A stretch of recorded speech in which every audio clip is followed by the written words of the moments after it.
Salam əzizləyicilər, xoş gördük sizləri yenidən mənim kanalımda. Mən isə tarix müəlliminiz Tural olacaq. Bu videoda sizə Rusiyanın Şimali Azərbaycanda müstəmləkə rejimi yaratması mövzusunu izah edəcəm. Yaxın oturun, dəftərlərinizi götürün, qeydlərinizi aparmağa mütləq şəkildə yanınızda bir neçə qələm olsun. Çünki çoxlu burada danışacağıq, siz maksimum hamısını yazın. Deməli, Rusiya Şimali Azərbaycanı işğal edib nə vaxt? 1813-cü il Gülüstan müqaviləsinə görə, amma orada iki xanlıq qalır, İrəvan və Naxçıvan. 1828 deməli Türkmənistan müqaviləsinə görə tamamilə işğal olunur. 1829-da Osmanlı da bunu tamamlayır. Okey.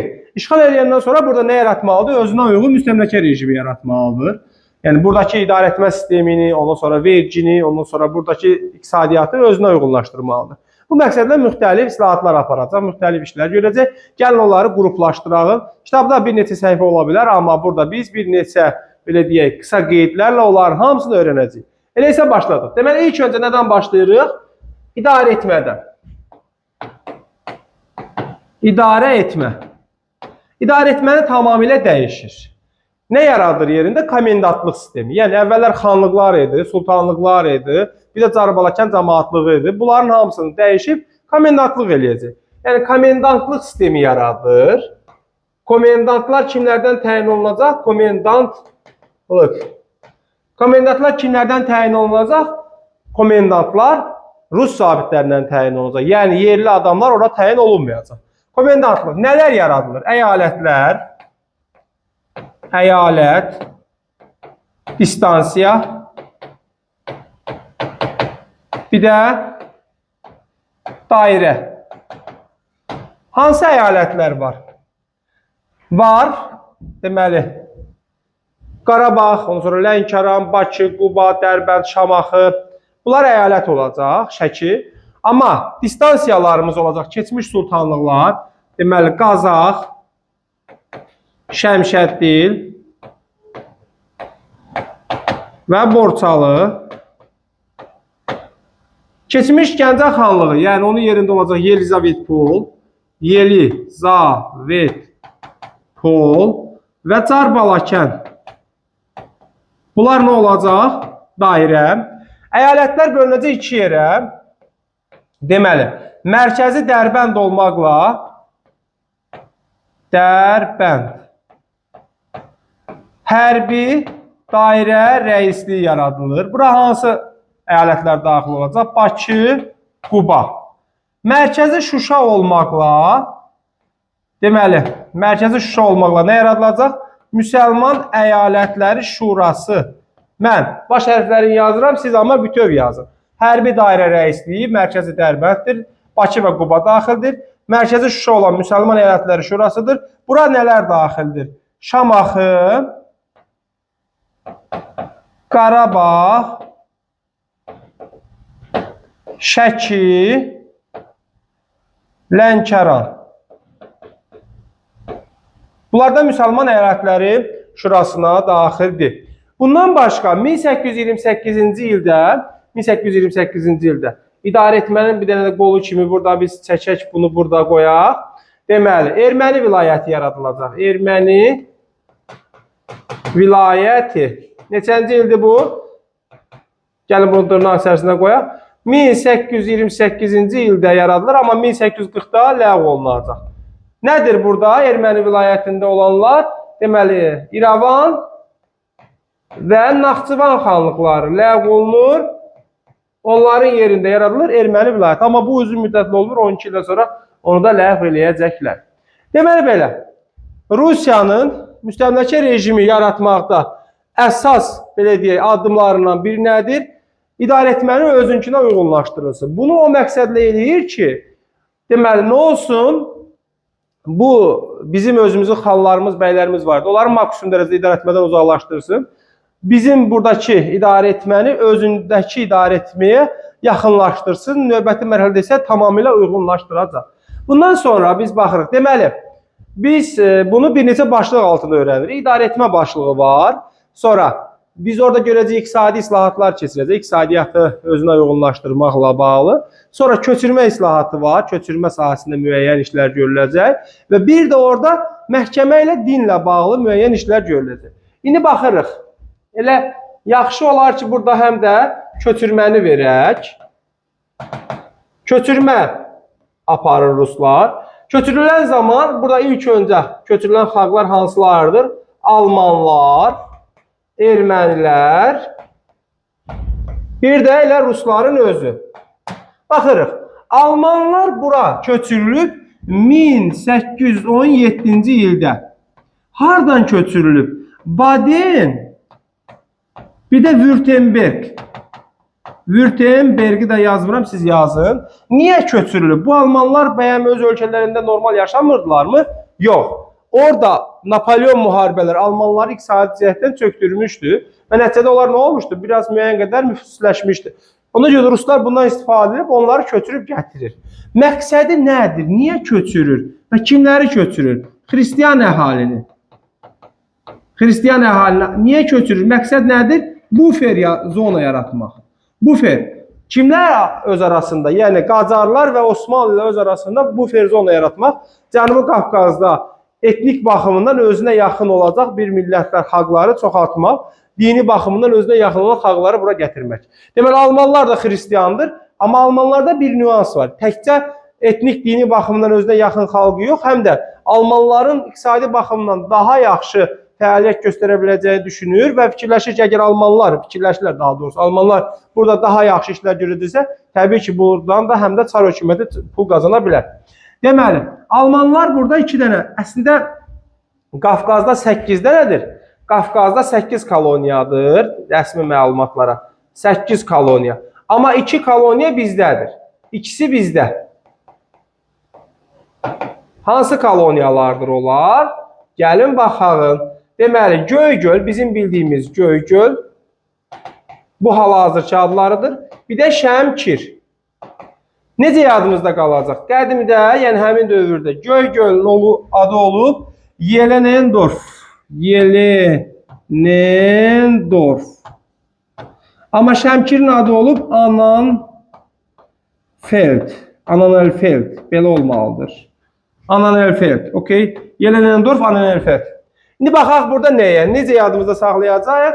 Göygöldə Y var, Yelenendorfda Y var. Onların ikisini yadınızda saxlasanız, onsuz da avtomatik o birisi yaranır. Ermənilərin köçürülməsinə gəlirik biz. Ermənilər əslində Qafqaza Pyotrun vaxtında köçürülüb. Amma ən çox hara köçürülüb həmin dövrdə? Şirvana, Şamaxı tərəfə. Sonra Xoylu Cəfərqulu xan müvəqqəti idarə yaradıldı Şəkidə 1806-da. Özü ilə ermənilər ora köçürdü. Deməli, əvvəlcədən ermənilər Şəkiyə və daha doğrusu Şamaxıya və Şəkiyə köçürülüb. Amma biz nə görürük? Ermənilərin kütləvi şəkildə köçü 19-cu əsrin 20-ci illərinə təsadüf edir. Hansı müqavilələrlə? Yəni 19-cu əsrin 20-ci illəri. Burada 2 müqavilə var. Hansı müqavilədir? Birinci Türkmənçay müqaviləsi 1828, digər isə Ədirnə. Ədirnə isə 1829. Türkiyə bu İrandan, belə deyək də, İrandan, burada isə Kiçik Asiyadan. Təxminən 80-90 min buradan, 40-50 min də buradan. Əhali köçürülür. Həmin dövr üçün təxminən 120-130 min əhali deməkdir. Və böyük bir kütlədir əslində. Yəni müqayisə eləsək ki, həmin dövrdə Azərbaycan əhalisi ilə bu Azərbaycan əhalisinin təxminən həmin dövrki faiz nisbətində müəyyən bir əsas hissəsini təşkil edəcək və etnik baxımından həmin köçürülən ərazilərdə əhalinin etnik tərkibini ciddi şəkildə dəyişəcək. Məsələn, hansı ərazilərdir? 4 ərazidir. Yadınızda qalsın. 1. Qarabağ, 2. İrəvan, 3. Naxçıvan, 4. Borçalı. Hətta bunların 1978-ci ildə Ağdərədə 150 illə bağlı abidələri var. Sonradan onu özləri də uçurublar. Keçirik Rusların köçürülməsinə. Rusların köçürülməsi ilə bağlı sırf 1830-cu ildə 1. Nikolayın fərmanı var. Kimlər köçürülür? Bidətçi, təriqətçi Ruslar. Yəni əslində mərkəz quberniyalarda yaşayan, Rusiyanın özünün mərkəzində yaşayan bidətçi, təriqətçi ruslar var, hansı ki onlar müəyyən qədər özləri ayrılır, müəyyən qədər xristian dinindən biraz belə deyək də 100% bütün əhalilə deyil də biraz nisbətən kənar belə deyək dini etiqadlar yerinə yetirirlər. Bizdə onlar malakanlar adlanacaq. Onları köçürüb gətirirlər. Məqsəd nədir? Həm özlərindən bu belə deyək öz daxillərində problemi həll etmək, bu problemli halini özlərinə biraz uzaqlaşdırmaq, həm etnik baxımından özlərinə burada özlərinin yeni işğal etdiyi ərazilərdə dayaq yaratmaq. Bir də plus da var ki, əhalini torpaqla təmin etmək, daha yaxşı torpaqlarla. Köçürülən rusları daha yaxşı torpaqlarda, xüsusilə qışlaq ya da yaylaq yerlərində, düzən ərazilərdə məskunlaşdırıblar. Məsələn, yəqin ki, bir şəkildə hamımız İsmailli rayonunun İvanovka kəndi haqqında eşitmişik. Və yaxud, məsələn, belə deyək, Aran rayonlarında çoxlu bunların kəndləri var. Bəs rusların belə yerdə məskunlaşdırılması nəyə zərbə vuracaq? Yerli əhalinin qışlaq və yaylaq maldarlığına, heyvandarlığına. Harada məskunlaşdıracaqlar bunlar? Əsasən Lənkəran, sonra Şamaxı və Qarabağda. 30-dan yuxarı, 30-dan çox nə salıblar? Kənd. Amma o kəndlərin bir çoxunun adı artıq dəyişdirilib. Bizim öz, belə deyək, milli adlarımız verilib. Bir qismində qalıb amma. Deməli, Rusiyanın Şimali Azərbaycanda müstəmləkə rejimi yaratmasında idarəetməni izah elədik, köçürməni izah elədik. Gəlirik iqtisadiyyatla bağlı. İqtisadi sahədə görülən işlər. Əzizlər, deməli burada nə olacaq? Ticarət. Ticarətlə bağlı burada 3 hissə var. İndi bunu çəkək, sonra lazım olsa silərik. Birinci 1821-ci il nədir? Güzəştli ticarət haqqında tarif. Siz yaza da bilərsiniz, yazın. Güzəştli ticarət haqqında tarif. Bu nə deyir? Cənubi Qafqaza gətirilən və buradan başqa ölkəyə aparılan mallardan 50% gömrük rüsumu alınır, 50%-dən alınmır. Bu nə deməkdir? Elə bil ki, məsələn, kimsə 1 ton məhsul gətirib, buradan aparır onu Qacarlar dövlətinə və bu 1 ton məhsulun bura gəliş gömrük rüsumunun 50%-i azaddır. Deməli, 50%-dən alınır vergi, 50%-dən alınmır. Elə olanda həmin insan maraqlıdır bunu gətirib bura, buradan da ora aparmaq. Təbii ki, bura gəlibsə, burada da satış təşkil olunacaq. Ona görə də güzəştli ticarət tarifi yaxşı bir şeydir, iqtisadiyyatı canlandırır, müsbət mənada. Amma ruslar bundan 10 il sonra 1831-ci ildə yeni ticarət əsasnaməsi qəbul edirlər. Burada nə qadağan olunur? Həmin o, bura gətirilib başqa yerə aparılan məhsullar aparıla bilməz artıq. Yəni, Cənubi Qafqaza gətirilib buradan 3-cü ölkəyə aparılması qadağan olunur. Belə olan halda artıq nə baş verir? Bizə gətirilən mallar xarici mallar olmur, Rus malları olur və daha aşağı keyfiyyətli mallardır və daha baha qiymətə satıla bilər. Çünki rəqabət yoxdur. Müqayisə eləsə 21-ci il güzəştli, nədən bilirik? Daha yaxşıdır, adı üstündədir də, güzəştli. Amma yeni ticarət əsasnaməsi 1831-də olan bu mənfidir. Çünki nə olacaq? Burada gətirilib başqa ölkəyə aparılmasına imkan verməyəcək. Bir də 1836 var. 1836-cı ildə rəhdarın ləğvi var. Rəhdar nədir? Ləğvi. Rəhdar daxili gömrük vergisidir. Yəni vilayətlər arasında. Buradan ora keçəndə, buradan aparırsan hələ bir ölkənin daxilində bir neçə dəfə sən gömrük rüsumu ödəyirsən. Bu da əslində məhsulun qiymətinin qalxmasına və yaxud iqtisadi çətinliklərə gətirib çıxarır. Nəticədə nə olur? Ticarətin, belə deyək də, miqyası çox da böyüyə bilmir. Elə olanda rəhdarın ləğvi nədir? Müsbət məqamdır. Bundan başqa nə var burada? Deməli, görürük ki, 1800 ipəkçilik ilə bağlı, gəlin elə yazaq, ipəkçilik ilə bağlı.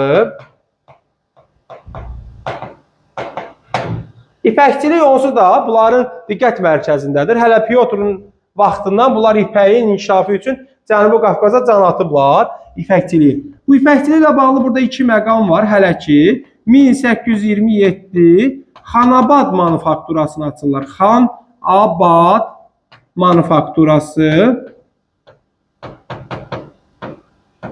Bəs 1836-da nə olacaq? Cənubi Qafqazda ipəkçiliyi yayan cəmiyyəti yaradacaqlar. Bu da mütərəqqi addımdır. İkisi də yaxşıdır, yəni müsbətdir. Sonra pulla və vergi ilə bağlı bir məqam var. Onu da qeyd eləyək. Pul və vergi.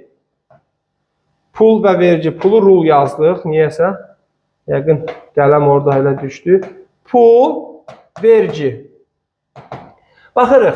Gəlin ayıralım bunu pul və vergi olmalı iki yerə. Pul.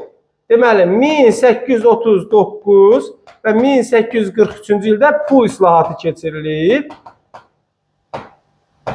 Dövriyyədə olan, xanlıqlar dövründən olan və digər pullar çıxarılıb və bu 4 il müddətində həmin o dövriyyədə olan başqa pullar hamısı yavaş-yavaş Rus rublu ilə, Rus pulu ilə əvəz olunub, vahid pul yaradılıb burada. Bir də vergi ilə bağlı, vergidə nə olacaq burada? 1852 natural verginin ləğvi. Natural verginin ləğv olunması var. Bu özlüyündə mütərəqqi addımdır. Nə deməkdir bu? Bu o deməkdir ki, insanlar vergi verəndə artıq məhsulla yox, həmin məhsulu aparıb satmalıdır. O məhsulun pulunu gətirib vergi verməlidir. Bu, bazar münasibətlərinin inkişafına təsir edir. Yəni, ticarətin inkişafına təkan verir. Bir şəkildə bir məcburi qayda olub deyə insanlar məcburdur bunu satmağa və satırsa bunu deməli alan da var. Alış-satış varsa ticarət var və müəyyən qədər bazar münasibətləri inkişaf edir. Deməli, iqtisadi sahədə görülən tədbirlərdən də danışdıq. Keçək nəyə? Deməli, burada biz baxacağıq din və məhkəməyə. Məhkəmə və din böyüdək. Deməli, baxırıq məhkəmələrə. Məhkəmələri dəyişəcəklər. Əyalət məhkəməsi yaradılacaq. Əyalət, hərbi dairə, hərbi məhkəmələr və dini məhkəmələr olacaq. Əyalət məhkəmələrinin başında kim duracaq? Komendant. Komendantlar burada demək olar ki, müstəsna rolu var. Belə deyək də, bəzən özlərindən də qərar verə bilirlər. Yalnız ölüm hökmü vermə hüquqları yoxdur, belə deyək, əyalətlərdə. Hərbi məhkəmələrdə daha çox hansı işlərə baxılır? Hərbi cinayətlərə baxılır. Amma bununla yanaşı mülki cinayətlərə də burada baxılır. Amma mülki cinayətlərə hərbi məhkəmədə baxılması düzgün bir addım deyil. Qaldı dini məhkəmələr. Bu dini məhkəmələrin demək olar ki, bütün hüquqlar əllərindən alınıb. Onlar hər işi görə bilməzlər. Qismən, nə bilim, burada kəbin, ondan sonra talaq, yəni evlənmə, boşanma məsələləri, vərəsəlik, belə ki, bu kimi məsələlər həll olunur burada. Yəni, elə bir ciddi bunların rolu yoxdur. Məhkəmələrdə əsas problemlərdən biri də nədir? Söhbət əyalət və hərbi məhkəmələrdən gedir. Rus dilində aparılır. Bu mənfi bir xüsusiyyətdir. Bəs dinlə bağlı nə işlər görülüb? Dinlə bağlı deməli 1829-cu ildə Şeyxülislam vəzifəsi, Şeyxülislam elə 1829-da da yenə müfti vəzifələri təsis olunub. Şeyxülislam kimlərin dini başçısı olacaqdır? Şiələrin. Müfti isə sünnilərin. Bunun özündə də bir məqam var. Gəlin onu izah edək. Yəni, kütləni iki yerə bölür. Şiə və sünni vahid bir xalq yaranmasında bir ciddi bir əngəl yaradır burada. İstəyir ki, asanlıqla nə olsun, idarə oluna bilsin. Çünki müstəmləkəçi ölkələrin əsas, belə deyək, müstəmləkə ideyası nədir? Parçala hökmranlığı. İnsanları iki qrupa bölür, şiə və sünni. Bir də var burada 1836 nədir? Xaçın məlikliyində yerləşən yerləşən Alban katolikosluğu ləğv edir. Ləğv olunur. Bəs Hristiyan Albanlar hara təbə edilir? Hristiyan Albanlar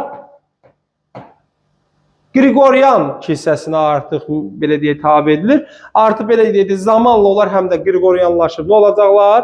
Erməniləşəcəklər. Gəldik xanlıqların ləğv olunma ardıcıllığı.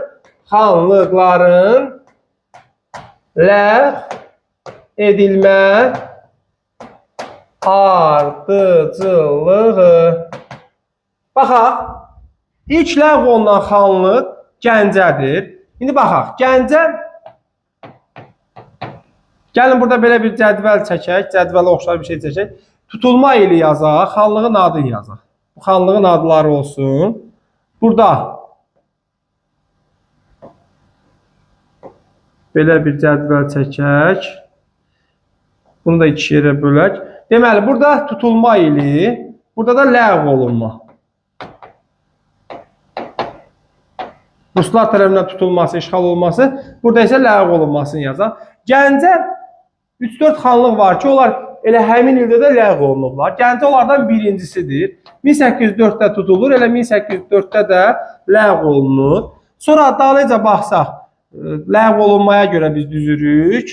İkinci ləğv olunan xanlıq Dərbənddir.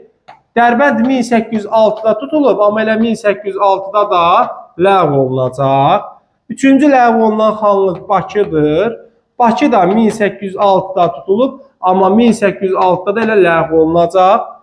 Dördüncü ləğv olunan xanlıq Qubadır. Quba 1810-da tutulub, elə 1800 Quba 1806-dadır, amma 1810-da ləğv olunacaq. Şeyxəli xan üsyanından sonra. Sonra baxırıq, ləğv olunan xanlıq Şəkidir. Şəki 1805 Kürəkçay müqaviləsi ilə tutulub, 1819-cu ildə ləğv olunacaq. Burada bir məqam da var ki, Şəki 1806-da təzədən işğal olunur, amma 1805 götürməliyik. Sonra burada baxırıq Şirvan və yaxud Şamaxı. Şamaxı xanlığına baxaq. Şamaxı xanlığı 1805-in sonlarıdır, amma ləğv olunması 1820-dir. Sonra gəlirik Qarabağ. Qarabağ 1805 Kürəkçaydır, 1822-də də ləğv olunub. Sonra Lənkəran gəlir. Lənkəran. Lənkəran xanlığı 1813 götürək. 12-nin sonu 13-ün əvvəllərdir. 13 götürək. İşğal olunması. 12 də götürə bilərik əslində. Çünki 12-nin dekabrıdır. Yanvarın birində artıq tutublar. 1826-da da ləğv olunur. Sonra gəlirik Naxçıvan və İrəvan xanlıqları. Bunlar hər ikisi 1827-də tutulub, hər ikisi də 1828-də ləğv olunub. Tutulma ardıcıllığına görə birinci yerdə Naxçıvandır, ikinci yerdə İrəvandır, amma ləğv olunanda bir yerdə ləğv olunacaqlar. Beləliklə, mən Turaq Hoca bu mövzunu bacardığım qədər qısa və yadda qalan formada izah etməyə çalışdım. Əmin deyiləm, çünki ona siz qərar verəcəksiniz, şərhlərdə yaza bilərsiniz. Düşünürəm ki, bax belə, siz də sxemləşdirsəniz, kitabı oxusanız, videoya da baxsanız, bu üçlü sizi bir adım daha irəli aparar. Növbəti videolarımızın hansı mövzularda olmasını siz seçə bilərsiniz, yoruma yaza bilərsiniz və də dərslərimizə də qoşula bilərsiniz. Tarix dərslərimiz əyani olur, 10-cu və 11-ci siniflər ayrı-ayrı qruplarda tədris olunur. Beləliklə, bir mövzunda izahını, yekununu gətirib çatdırdıq, sona çatdırdıq. Siz sağ olun, salamat qalın, növbəti videolarda görüşərik.